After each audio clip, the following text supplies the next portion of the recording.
Welcome back to Welsh Miniature Wargamer, and today I'm going to build some Frostgrave Ghost Archipelago, swampy sort of marshland or bogland, but of course it has to be jungly because it's for Ghost Archipelago. So first of all I'm going to cut these coffee stirrers into about sort of 2.5 centimeter lengths roughly. I just eyeball it, I'm not going to measure anything, and I just cut them, and I need plenty of these.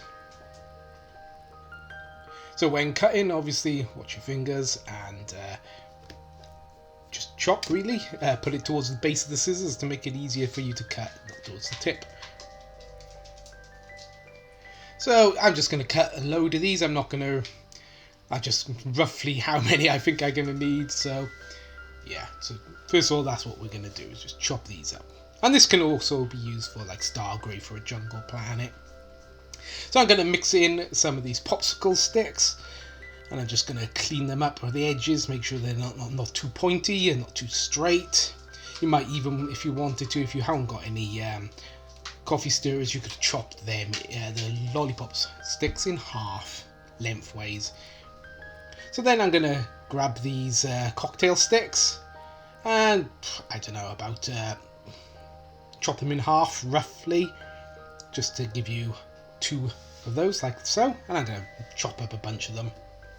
So next for the base, I've got MDF, and I got 1 layer of foam core that I've put on top and beveled down. So next we get our sculptor mold, and this is I've pre-mixed with a bit of brown paint, so if it chips or anything it's going to be brown underneath and not the white, which is a really good tip if you don't do that. Add a bit of paint to when you're mixing it, and yeah, it's less likely to chip. If it does chip, it's going to be brown. It doesn't look particularly nice here. It looks like I'm playing in something left by my dog, but yeah. So we're going to just drag out all of this to try and cover up all of the base.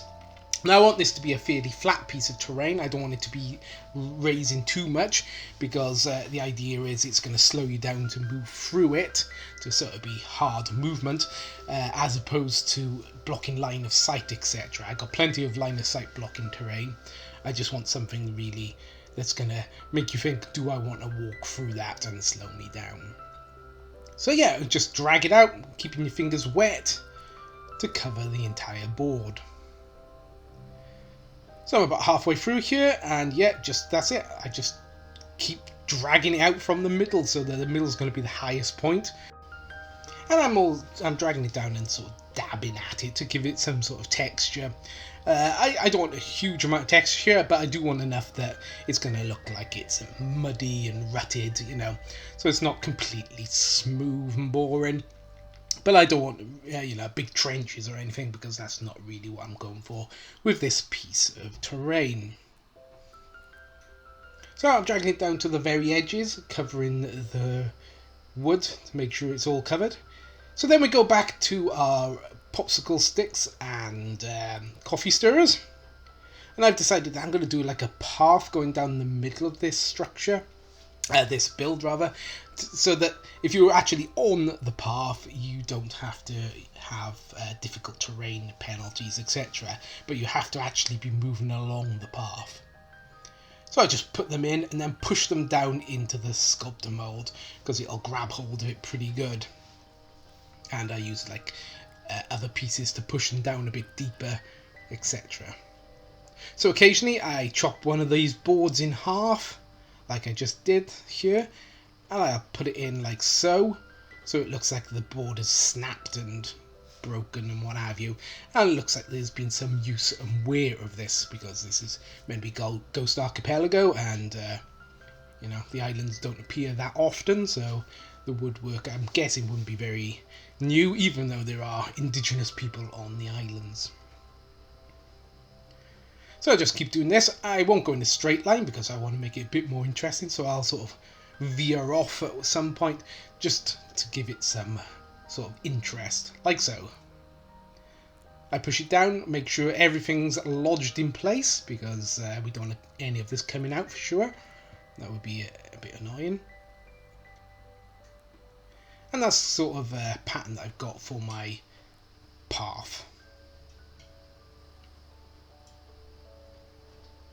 So now with the cocktail sticks, I'm going to use these as like some sort of fence post or rails used to be here, but they've kind of, been knocked over, or the wire or whatever has been broken. So yeah, I just plunge these in every few centimeters just to make it look like, there's some sort of separation, and there is some sort of verticality to this build, so it's not all just completely flat on the ground. Now every now and again I'll break one of these one of these toothpicks, embed half of it, and then push the other half down into the ground near, so it looks like it's been snapped off by something that's run past it, or a monster's been gnawing at it or whatever. So yeah, I'm going to do a few here next to each other because I'm thinking it's quite a big creature, whatever it was, that burst through, and it would have broken a couple of these upright beams. So again, I push them down quite deep so they get held by the sculptor mold, but yeah, it will show, even if there's not much of it showing, it will show. So after I've pushed all of these pieces in, I'm going to go around it, just lightly tapping it to get some sort of texture into it and smooth out some of the worst, the really big bumps that look unnatural. But generally speaking, there's not much to do here, just tap it with a wet finger just to give it some sort of texture. So once we got to this point, we get a very dark brown, so I'm never sure if this is raw umber, I think. Yes, raw umber. I get mixed up with raw and burnt. But this is raw umber. It's the darker of the two. And I'm going to paint over everything with raw umber, because it's a really dark, nice colour for a base. So here I am, yeah, just about finished. And as you can see, it's rather overpowering at the moment because everything is really dark brown and there's no detail showing really much here. So next, using a makeup brush, brilliant inventions, we're going to use some burnt umber. It's sort of this reddy brown colour, so anything that's sort of a reddy, a lighter shade, that's all that really matters. And we're going to wipe off most of it because we're going to be doing an overbrush or a dry brush. So you just gently dust over it and let it catch the details. As you get more confident, as the more paint comes off the brush, you can start going a bit more mad with it because you know how much is going to come off the brush. But to begin with, just start off slow, just hit the very tops, and then slowly get closer to the piece as you're going.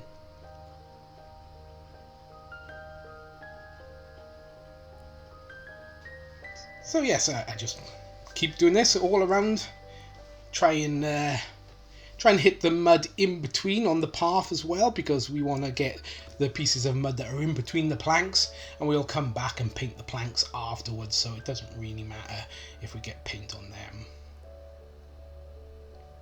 So next we got this sort of light fawnish colour. I can't even tell what colour this paint actually was originally because as you saw, the label has just faded away, but it's like a fawn, sort of light, very light, sort of brown, going virgin on cream. And I do a very light dry brush with this, just over to catch any of the very high pieces and to take away some of the sort of uniform brownness of it, give it some sort of extra colouring.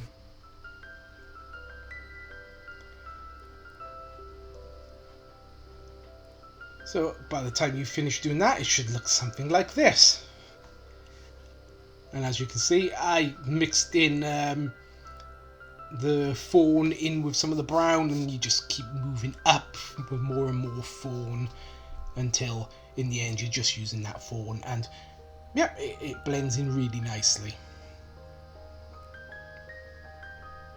Kind of looking a little bit World War I trench like here actually, but not quite what I'm going for at the moment. So then with that fawn colour, I am coming back and painting all of these uprights and all of the planking on the ground. Now it's a bit of a tedious job and you have to make sure you catch it from every angle, so keep rotating the model, but do all that you can see on the one side first and then rotate it. It's probably the best way to do it.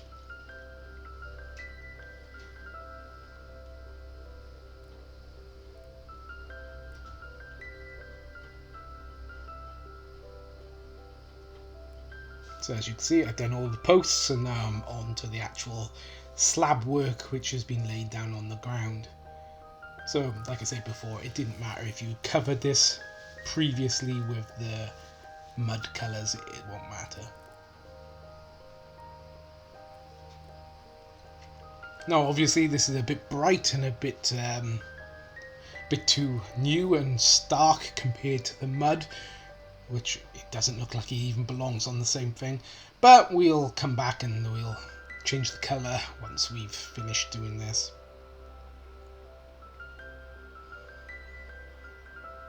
So there you are, I'm cleaning it up. Now some of these posts might be a bit loose. If they are, just put a dollop or whatever you want to call it of PVA glue on them and just stick them back in. They'll fix up fine. So now that's done, we have to think about some plants. Now I don't want this being too full of plants, but I want some greenery to break it up. So this is from one of those weird plastic topiary things that you can hang like outside your house or outside your shed or whatever. And you can get loads of plants out of these. Now you could use aquarium plants, but they seem quite expensive where I've looked, so I'm using these topiary things, and when you break them down you can get quite a bit out of them. So first of all, you make a hole. I'm using my drill because I can't find my little pokey thing. So I'm going to use a drill and some super glue. So now I've made my hole, I insert a reasonable amount of super glue on the end of the plant, which I'm not showing you at the moment because I'm off camera, but I put it on the end and I just push it into the hole. Like so. Now he's leaning a bit, so one thing about these plasticky things is you can bend them and try and tease them to grow, I was going to say, but they're plastic so they ain't going to grow, but tease them to go the way you want to. And if it's really stubborn, do like I am here, put another hole in, put another plant in that hole, and you can have it leaning against it so you can push it back the way you wanted it to go if it was being stubborn.